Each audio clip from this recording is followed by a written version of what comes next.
What's going on, everybody? So today we're talking the strongest sorcerer build in the open beta. Now, there have been a lot of skill changes since previous iterations, and so we have been doing a ton of testing on all the different classes, all the different builds, and this is what I found to be the absolute strongest, absolutely nuking, as well as a pretty lazy build to run. Let's get into it. All right, so hopping into game here, let's go over all the different abilities that we're running.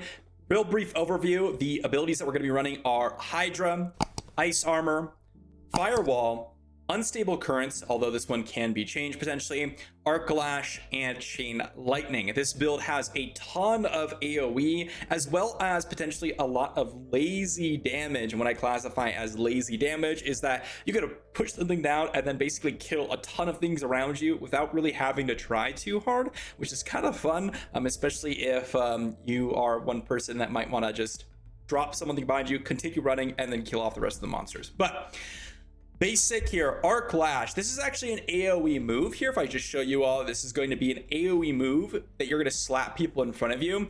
This is actually really, really powerful. We're also going to be increasing this with, if we get critically strike, it's going to swipe an additional time. And then we also have Flickering Arc Lash, which is going to give us movement speed whenever we hit someone. This is going to make our dungeon runs a little bit faster. Then we have the heavy hitter, the mainstay of the build, I would say, is the Chain Lightning.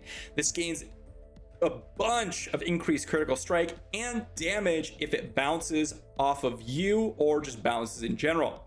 The way this works is you're going to shoot out a bolt of lightning here, and if you hit someone, it'll bounce back. It'll bounce off, sort of like directly off of it. And the trick is, if it hits someone and there's another nearby enemy, it'll actually bounce to that nearby enemy. But if there's no one, it'll bounce to you. And as long as you hit the chain lightning when it comes back to you, it'll bounce off of you into the boss again. So the trick is here again, if it bounces off you, it's going to deal increased damage. So the trick is you hit them, bounce off you, hit them, does more damage, bounces off them back, hits them again, more damage, and it does insane amounts of damage. Again, this could potentially hit 3 times because again it bounces 6 times. Therefore, if it's bouncing off of you 3 times and hits the enemy 3 times, that is a total of not quite 600 damage because it increases, so potentially even more. Then we have Ice Armor, and we only put 2 points into Ice Armor here. We do want to max out these 2 because there are damage dealing skills, but we have 1 point into our Ice Armor and then 1 point into increased mana generation when we have that Ice Armor active. This is a really, really nice ability. It's just going to give us a little bit of shielding here.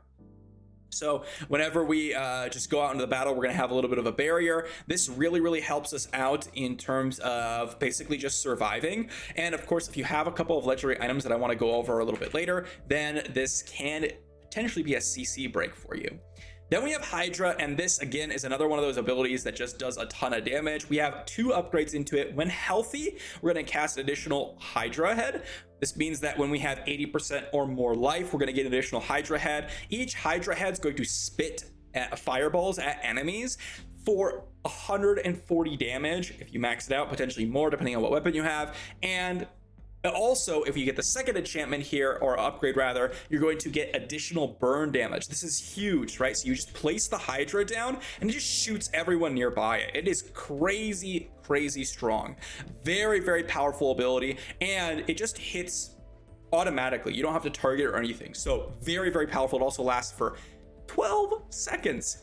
Then we move on to our next ability, and that is Firewall. We literally only have 1 point into this because I wanted to run something else on top of it. You can instead run something like potentially Teleport or even Flame Shield. However, Firewall has really, really good base damage for a pretty low mana cost. Again, if we look at the damage here, it's 600 damage with 1 point in the ability.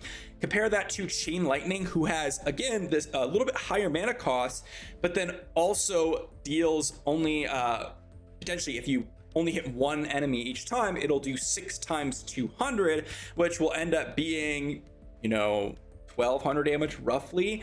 But this flame wall can actually hit everyone that crosses the flame wall as long as they're standing in it. So this could actually do insane AoE damage and also really good damage against the bosses. So very, very important that you put at least 1 point into that, or if you want to, you can run something like Teleport for additional movement speed. Then we move down here into Unstable Currents. Now, this is something that you could potentially not run if you don't want, this high burst damage, but Unstable Currents, what this does is when we cast it, whenever we cast a shock skill, so that's going to be our basic Arc Lash or our second skill Chain Lightning, which are going to be the abilities that we're using all the time.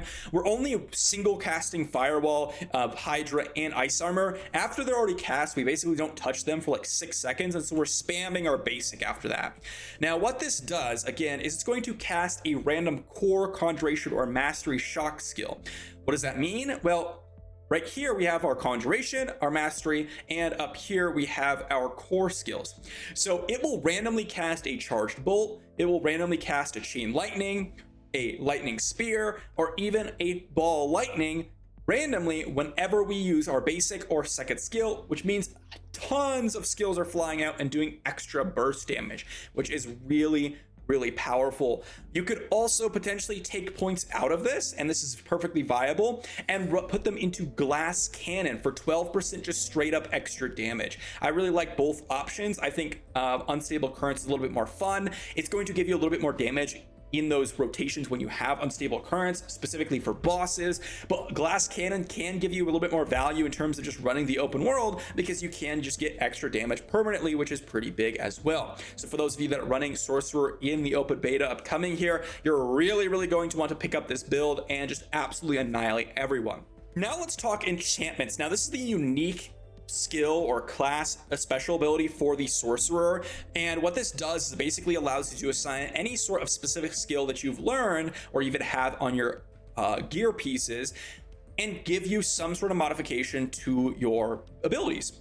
So for example, in this case, one of the best enchantments that for this build is the Chain Lightning enchantment, because what this does is it automatically casts a Chain Lightning after spending 100 mana, which means after 3 Chain Lightnings, you're going to get a free Chain Lightning and just blow up some people, which is really powerful. But that's not the only one that you can use. Another really good one is the Hydra enchantment. The Hydra enchantment means that when you spend 300 mana, you're going to get a 5-headed Hydra, and again, that's basically like a 25% damage increase in terms of, or 20% damage increase from the previous 4-headed Hydra for spawning for 5 seconds, which again can stack with your base Hydra. Very powerful enchantment as well. There's a couple other enchantments that could be good. For example, anytime an enemy takes burning damage, there's a chance to spawn firewalls underneath them. This works with your Hydra, so this is actually pretty powerful as well. And also even Arc Lash enchantment effect. This is going to give you basically a stun whenever we use a cooldown. So anytime we use something like Ice Armor, we're going to stun enemies around us.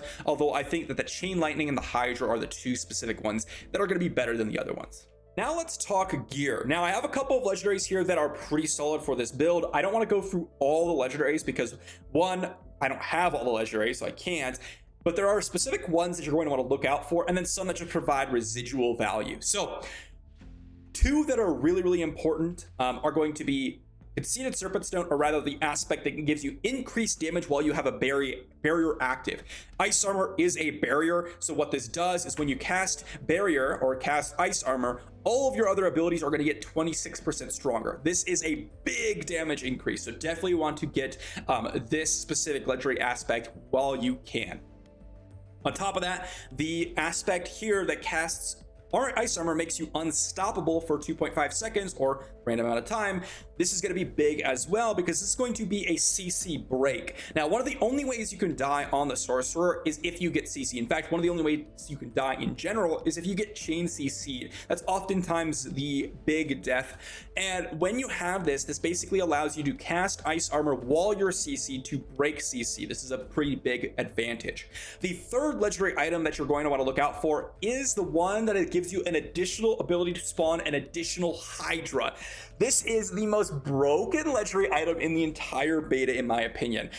This Hydra does so much damage, and you'll see how powerful that truly is when I go through and run an example dungeon here later on, but it is absolutely absurd. So something you're definitely going to want to consider picking up if you possibly can. Now for gear substats or recommended stats and things like that, you're really going to want to focus on any gear piece that gives you extra ranks of things that you're running. So things like Chain Lightning, Arc Lash, things like Firewall even, or Ice Armor.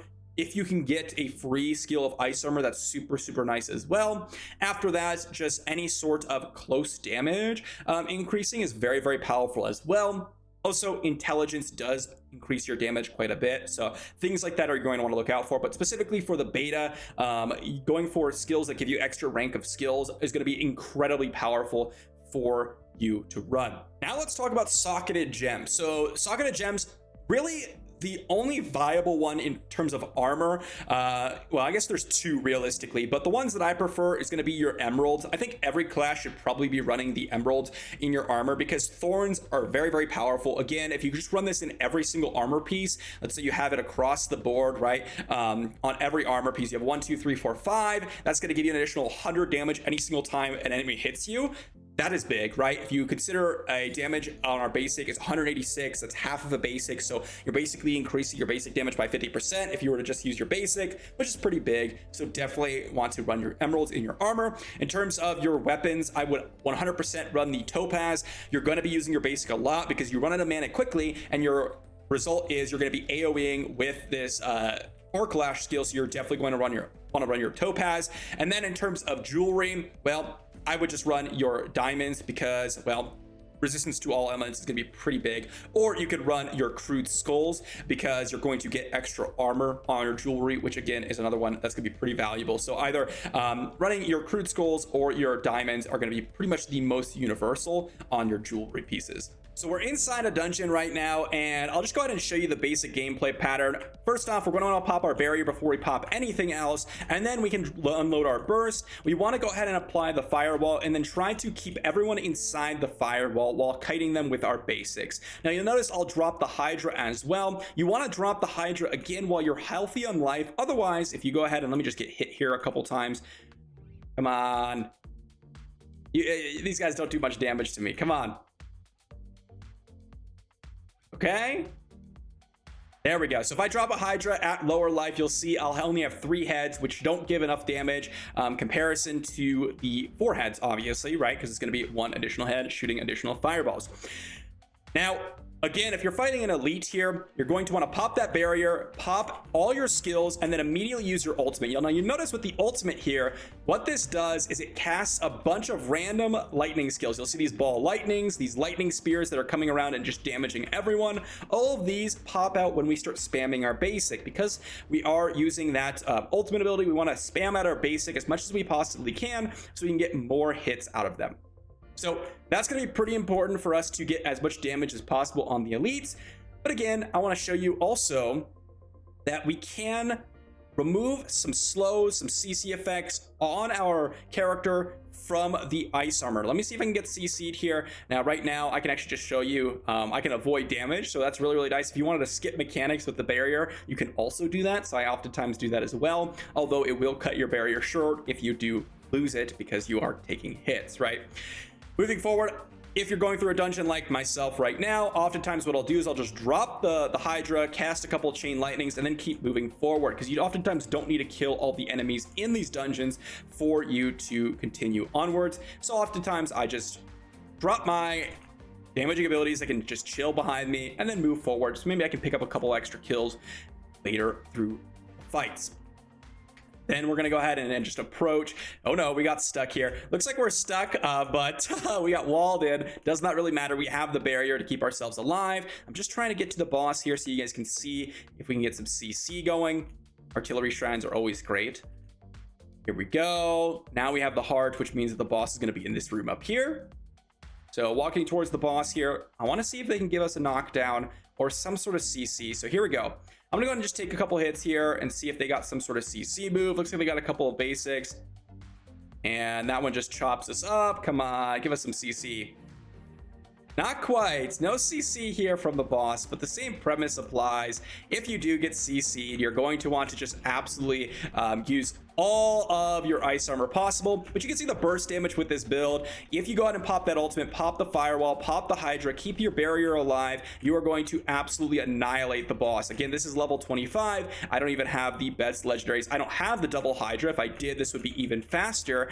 But you will see that all of these bosses and all of these elites just absolutely get annihilated by your build. It is just so powerful. I've had no issues whatsoever, and honestly in the early game it is absolutely disgusting between just Arc Lash and Chain Lightning. Once you get Hydra, you're going to want to pick that up as soon as possible, but just running Arc Lash and AoEing everything down is a godsend and absolutely just super powerful. By the way, if you're curious how Chain Lightning works, if you cast a Chain Lightning, it will hit someone, bounce off of you, and hit them again. So I'll go ahead and just show you with a monster here. Let me just go ahead and see if I can find a singular skeleton to hit. Oh, here we go. There we go. Let's move these guys over here so I can hit them. Come on, let's kill off all these skeletons here. There we go. So if I hit this Hellspawn, it'll bounce the Chain Lightning off of them back to me and back to them again, which will allow them to get hit by 3 separate versions of this Chain Lightning. Very, very powerful, very strong, and one of the main reasons why Chain Lightning is so good. So that's gonna wrap it up, everyone. Hopefully you enjoyed the video. I've been really enjoying the Sorcerer in the beta. Honestly, probably the strongest class, but I'll probably go ahead and do some sort of best class video talking about what I kind of figured out in the beta. There have been a lot of changes since I previously played, which is kind of exciting because I felt like the beta was still a newer experience, even though I had played quite a bit of this game before. Hopefully you guys are excited about the open beta and getting in to try it yourself. If you are, wondering whether or not this build's gonna help you through the beta, well, this build will basically have no issues clearing any of the content in the game. So if you want to have a pretty streamlined process and then get to the level 25 and then go ahead and start experimenting with your build, this will get you there, no questions asked. Thanks for watching. If you guys enjoyed, be sure to like the video, and I will be back with more Diablo 4 content in the next one.